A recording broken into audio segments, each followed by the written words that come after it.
And again, today is Monday. And would you tell me your name, sir? Dwight Massey.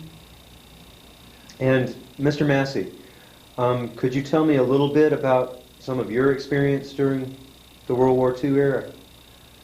I would like to really start back a little bit before I went in service. Because of the mood the people were in at that time. They were all together, like John said, and they were all going in the same direction.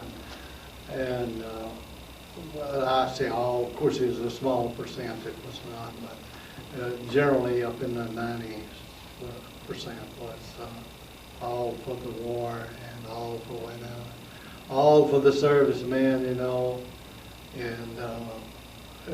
it's just remarkable the differences in people's attitude then and now. And the way it's been for several years now.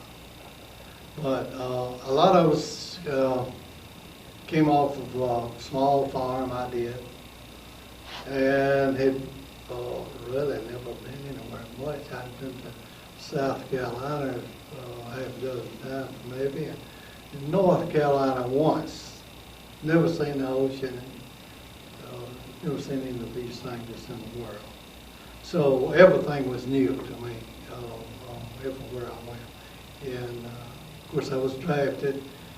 I asked for the Navy, they gave it to me. I went to Great Lakes for basic training in the wintertime. Snowed. It snowed, what's snowing when I got there, and I never did see the ground again. After basic training, they pulled me out and sent me down to Florida, which was wonderful. I got to see the ocean, and it was warm, and I got to go in swimming, and they sent me to radar operator school there.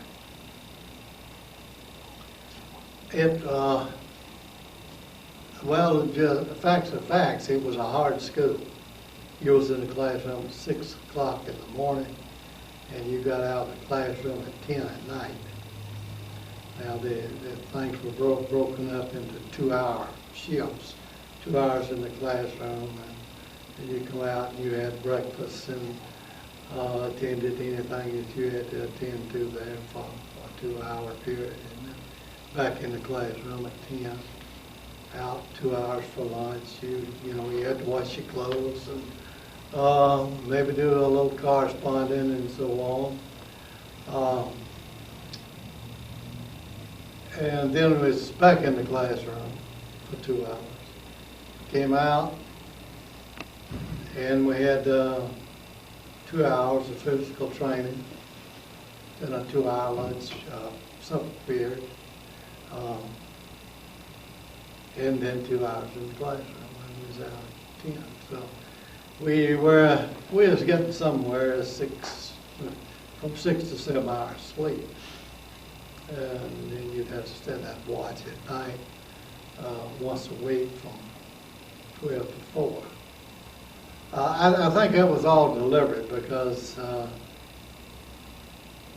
the end of the school, those that didn't make it went straight out to sea, and some of them went right into operating radar.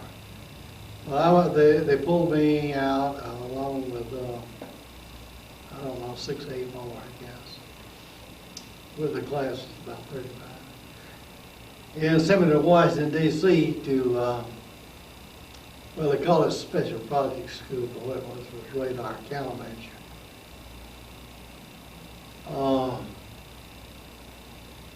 That lasted 8 weeks, I believe. And they really poured it on us, and of course didn't any of us know what it was all about, but we learned as we went along because we had a lot of privileges. It was in a little corner of the radio materiel school there, the radar countermeasure school. And what year would that have been? That in was DC? So we got into 45, I think, when we were there. They sit here. The passes are, right here in this box. You're allowed to go to town on Wednesday night and on the weekends, Saturday and Sunday. But if you feel like it's necessary that you go another time or two through the week, the passes are here. Nobody's looking at them or watching them. So we thought, oh boy, this is good. But as we went on, we realized that all the instructors had Purple Hearts. All of them. And we began to get suspicious, and then we began to find out things. But we did finish the school, and came back home for, we put in sometime, 3 weeks, I believe, out. And we were stationed in Ocracoke Island off North Carolina coast, and putting this into practice that we had learned, and of course learning some more. Then we came back home for a couple of weeks. Back to Royston for a small couple of weeks? Well, I'm from Canton, I grew up in Mm-hmm. and a couple of weeks there, and then rode the troop train to Los Angeles, all the way up to San Francisco or Oakland. I don't know exactly where I got off the train, and went out to Camp Shoemaker, which was east of Oakland. And they took us, when we got there, and put us just about, as far as I know, they put every one of us in a separate barracks. Of course, we knew each other, and we'd get together and talk from time to time, and we began to get things added up, that this was a suicide outfit, because radar countermeasures, you go out in a little boat, something real small, and you carry along your electronic equipment and your tin foil, and we had a lot of things that we used,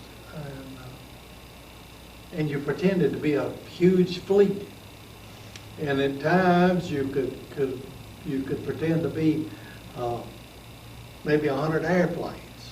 You couldn't fool the enemy for too long on that, because you couldn't move the stuff that fast from a boat. But, if you hop out 100 miles from everything, and you do get a fool and they come out, well, that's long as you wrote, we finally realized that. But we all stuck with it. We stayed with it, and stayed at Shoemaker a while. The war had ended when I was in Washington, in Europe, so we was going to Japan, and they rounded us up one morning about 3 o'clock and carried us out to Treasure Island, and the barracks was sort of out over the water, and there was a shelter over out from that, and they pulled our boat right up on that shelter and put us in that barracks and confined us to the barracks. And then the thought began to dawn on us, those Japanese, they've got our picture, and because they just keep us here too much. We stayed, was in that barracks for 3 days. They brought our food in, and they just right in there. And then we came out, under the shelter, got on a lifeboat. Then they covered us up with a tarpaulin and carried us out in the bay and put us aboard a ship. This was between sundown and dark. And it was the USS Annapolis. It had the atomic bomb on it. And we left out early the next morning. Broke the record on our way to Pearl Harbor, a speed record.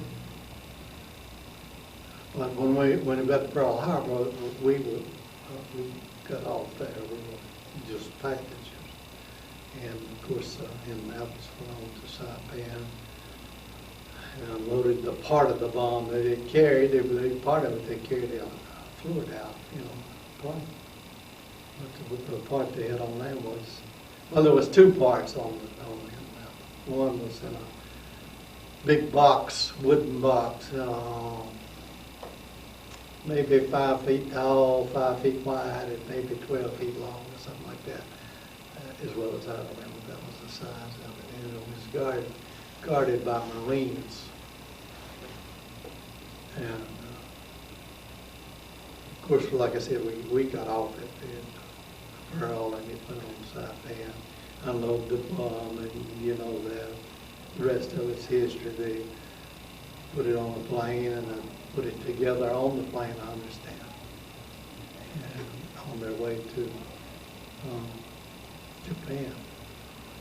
And the ship stayed there maybe a day or two, and it was going to Leyte in the Philippines. And the Japanese sunk it. It was the last big ship that was sunk in the war.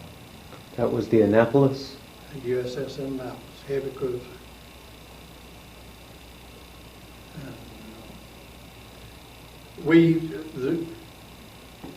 it began to look like everybody. The war would be ending, soon, and of course it did. Back up a little bit. Back when I was talking about going to school, we went to school under armed guard. Radar school. Radar school and radar countermeasure school too. You had armed guard there. And if you didn't belong, you did get in. But we was just sort of waiting around at Pearl. So they sent us back through radar operator school. And it was the same thing, same schedule, from 6 in the morning to 10 at night. Of course, what they did, we had some new ones that they picked up around somewhere, and they was just going through the first time. But that group that I had gotten with in Washington, we all went through it. And of course, the war ended, and we had nothing to do, no assignment. They had us on assignment all this time, as to where we were going and what we were going to do. And then they told us, sort of what we could expect after the war ended, It was not likely that any of us would get back. Maybe some of us. But then we just sort of was on our own at that time. But they did. I was in a group of maybe 12. There wasn't too many of us, 20 maybe. 20 enlisted men and about 10 officers, I believe, in that group.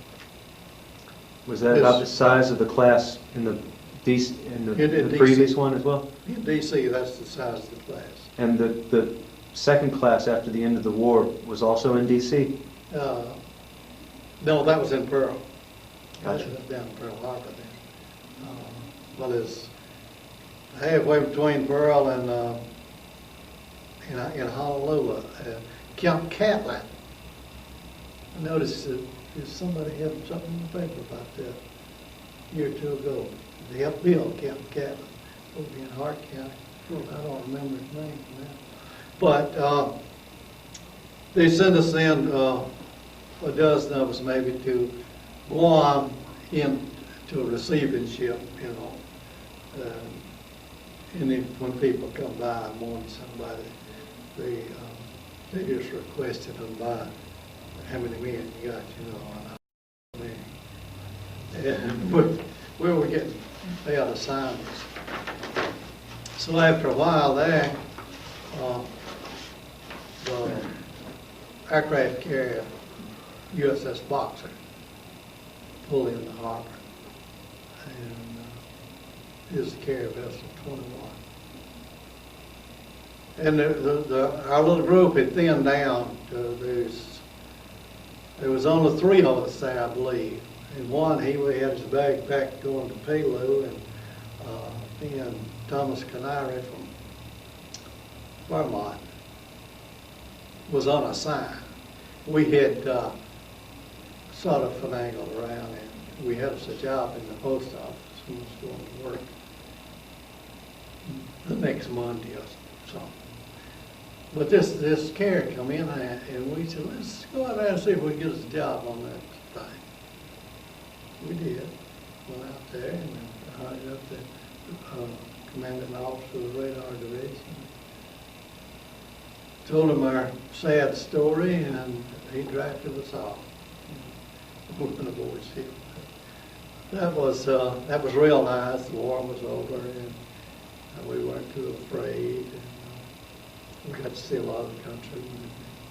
And, one thing about, we was back and forth all around the Mare Islands a lot. And on Saipan, the sites, I saw several, I don't know how many, skulls laying around, and bones, and the people that's there said that was Japanese, and they just hadn't got around to doing anything about it. But it looked pretty gruesome. They were Japanese skulls, or Yeah. or Skulls and bones. They had bones there too. Did you know what was on the ship before they dropped the bomb? Did No, you know that was what it was? no. After they dropped the bomb, we found out what it was. But we knew it was something. I mean, you're out in the middle of the ocean, and about 6 Marines standing around there with machine guns. Had to be important. You knew it was important, but we didn't know what. But after it's over, they let us in on a few secrets on things. I remember one thing they told us in Europe. We tried sort of on an experimental basis. I don't remember how many crash boats we had, but we loaded up maybe 6, 8, 10 with TNT and had them radio control, and we sent them across and see what happened. This was before, and the Germans turned them around, and we had to sink them before they hit England. So that electronic stuff is pretty powerful, and you have to know sort of how to handle it. You get into something. But after I went aboard the ship there,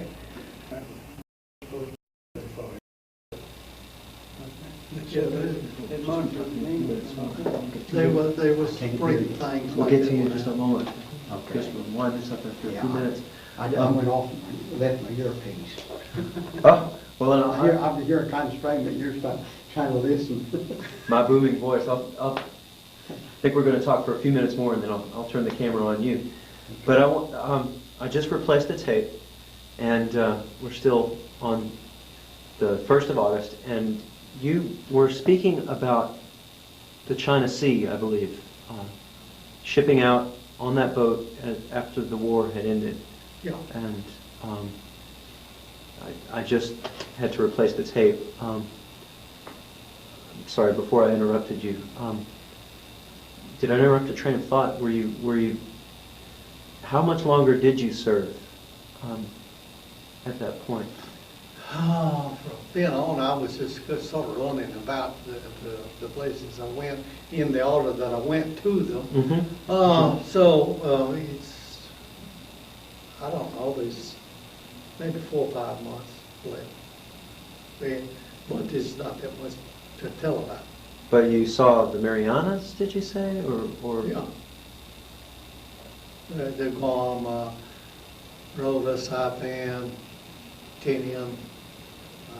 That's all I think of. That was big island. Did you see occupied Japan at all during that time? Yeah. I spent Christmas of 1945 in Tokyo. What was that like? Well, I spent most of it aboard ship. I don't believe I got into town two or three times, but we liked it. It was fun, and the war had ended, and of course we still had contempt for the Japanese. One, to me, a sort of comical thing. We got over there looking at moat around the Emperor's castle, and all the boys, well, maybe not all of them, but a lot of the boys had their picture made urinate in the Emperor's moat. They thought that was a big thing, and it was fun.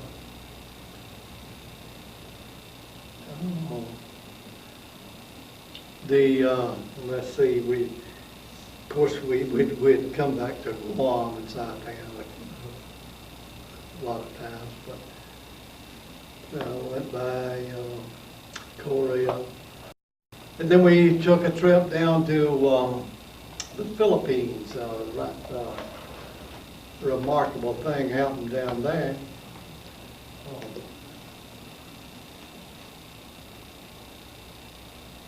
Of course, I pulled in, I don't know, it's in Luzon, Manila Bay, I guess. And one day, and I got liberty the next day, and you have to put in your time fast because you go out in the morning, you got to get back by dark. And so I did. And I had I was hitchhiking, caught me a ride by some of the Filipinos in a pickup truck. He was going back down to the pier, and I was going to catch a boat out to the ship. We were anchored out pretty in peace. And I was standing up there, looking over the cab, and glanced over on the sidewalk. And there was 2 of my first cousins walking along there. And I got that truck slowed down and going around the curve, and I jumped off and run back up there. And we were able, they had to go back. They had to be back at a certain time. So we didn't get to visit too long, but we did maybe 30 minutes or something like that. And then I met one of them later, and we spent the day together. But there's Odell Casey, and Nelson Casey. Oh. Are either of them still alive? Nelson's still alive. He's a probate judge in Franklin County now. But we just happened there in Manila, and that's a big town. It just happened there. So after we left there, we went back to Guam and flew around a while, and we'd make little trips out, mock battles and so on. My station was Combat Information Center, or the bridge. And all of us were trained to do anything in the Combat Information Center. And on the bridge, we operate the radar up there. And this sounds a little bit ridiculous, but you'd you had to explain what was on the radar to the captain. Occasionally, he didn't always understand what was going on. And you did the talking down the Combat Information Center for him. And then when the answer come back, you told him what the answer was. It was all real interesting to me because it was right in the middle of the ship. I mean, in the heart of it, or the brain, you know, where everything, all the decisions and everything was made. Especially when we would have a battle, a mock battle. Our sister carrier was the Antietam. And we just split out 6 fleet. We'd split it up, put one aircraft carrier in one bunch and the other one in another. We'd have the destroyers and so on. You'd divide those up too. And have a battle last day or two. That was a mock battle. Yeah, just a mock battle, you know, with each other. And we would do our radar. Now on that carrier, they had a room back there full of equipment, and me and this guy that I was going aboard with, we got to inquiring about it because we could see through glass, and we recognized something. And we asked about it, and they said they didn't know what it was. And we told them that it was radar countermeasure. And in one of those battles, after we found this, you could pick up radar coming in. On radar going out, you could pick up planes, maybe 200 miles or something like that. But ships, you could only pick them up out about 30 miles. But they had a special piece of equipment that you could pick up the radar that ship was sending out, and you couldn't tell how far off it was. It might be 50 or 60 miles, but you could get to the direction if you knew their frequency. And we got that stuff geared up and running. Me and him was held to others knew anything about it. And we picked them up. We got we knew their frequency. Of course, we knew the Japanese frequency too when they were operating. But picked them up, sent our planes out, and we got to jump on them like that. They didn't have anybody operating that particular piece of equipment. So we got to jump since the plane scout planes out. They found them. I left Saipan on a troop ship, like John said, and I don't know how many days it was, forever. We got to San Francisco. Come across in a cattle car. We call them. Didn't take 2 months, though, did it? No, it didn't. It took a little over 2 weeks, I believe. And I was discharged from Jacksonville, Florida. And how long did it take to get back to Royston from Jacksonville, Florida? Well, I didn't come straight home, but... Where'd you go? But I was back home in 2 or 3 days. But what happened, the reason I got home that quick, I left out hitchhiking. And I caught a ride with a fella, and he was going not through Atlanta, but right by Atlanta. And I talked to him. I said, let's go up there with you, if it's all right. And we got up there, sort of bypassing it, and the end of the streetcar line was close to where we was going by, so a streetcar. I said, just let me out here and I'll catch a streetcar in where the lights are the brightest, the buildings and the tallest and all that. And then that's the way we went to town. So when I got to that, where I thought it was the best place, I got off the streetcar and looked, and down on the side of a building, about a block away was a Greyhound running, you know, that neon sign. Mm-hmm. So I stepped down there and gonna put my bag in a locker and find out when there was be a bus coming to Royston. And I did. I asked them about the bus first. And they said, right there, it's loading right now. So I just bought me a ticket and got on and come home. Didn't mess with the bright lights of the town? No, not in Atlanta. Now, I didn't rush out of Jacksonville. Yeah.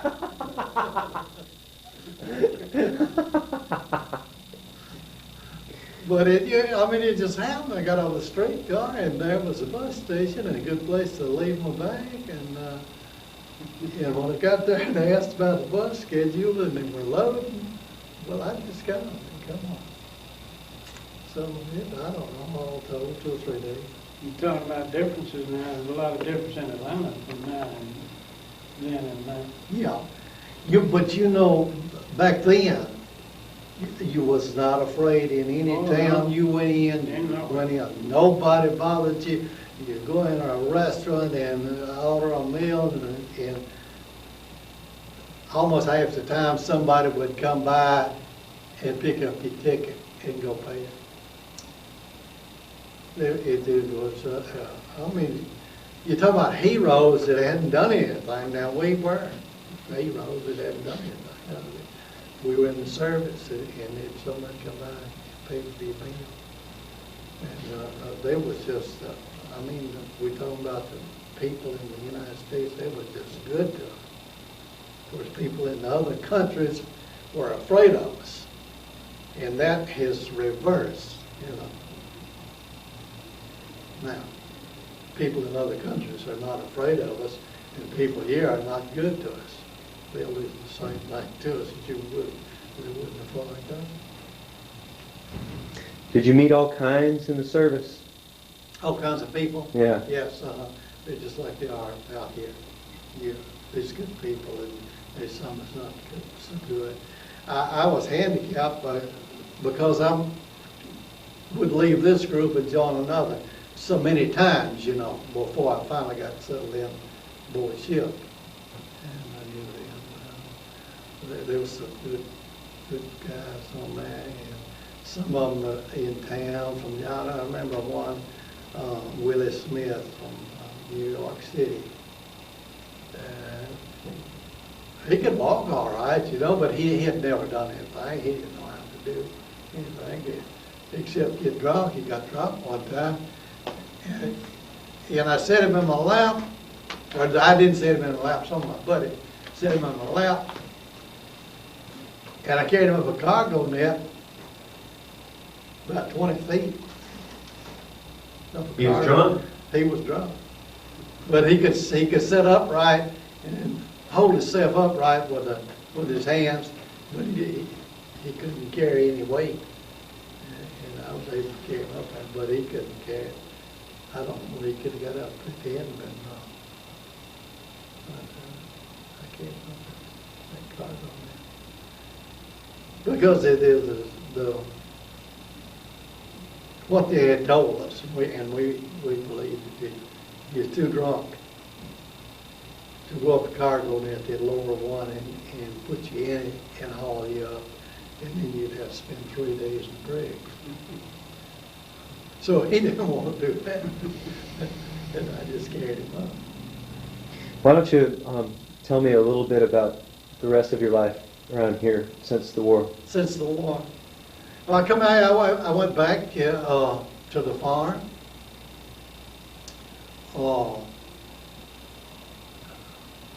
And I farmed several years with a mule. I progressed. I got up 2 mules. I had 2 mules. My daddy was, he had poor health, and he didn't, I don't remember how many, he didn't live many years after I got back, 2 or 3. And I got married during that period of time. And I have a sister. She lives in Florida, but she's always been away from home. She's never around here. So I was just, other than my wife, after he is gone, I just by myself. How'd you meet your wife? At a camp meeting.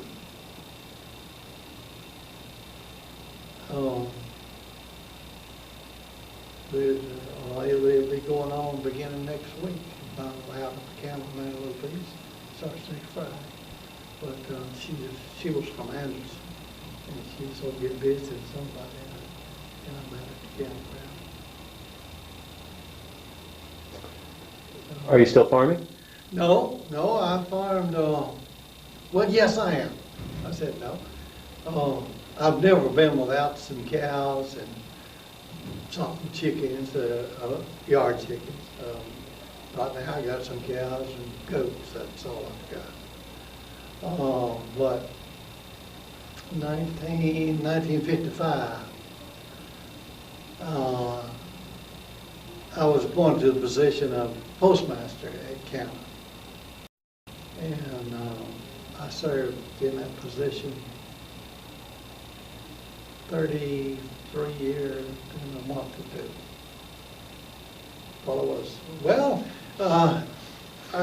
One of my employees up there told me one time, says, he who tooteth not his own horn, his horn goes untooted.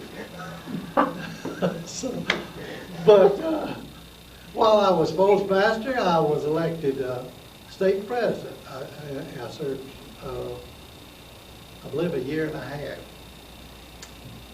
State for 2 years, 2 years state president of the National League Postmasters, the Georgia branch of the National League Postmasters. And of course, in that capacity, others, I crisscrossed the United States from Miami to Chicago, Washington to Honolulu, attending conventions and both the business and stuff like that. But I always came back to Canada. I didn't want to go around. I had some offers, but I didn't accept. Did you ever see any of those servicemen you served with again as you traveled as a postmaster? No, I never run into one. I corresponded with them some, but I never did see one.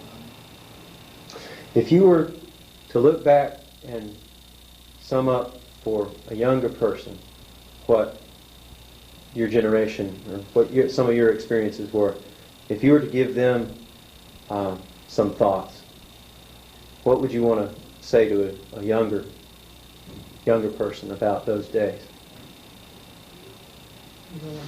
You're talking about all the days, aren't you?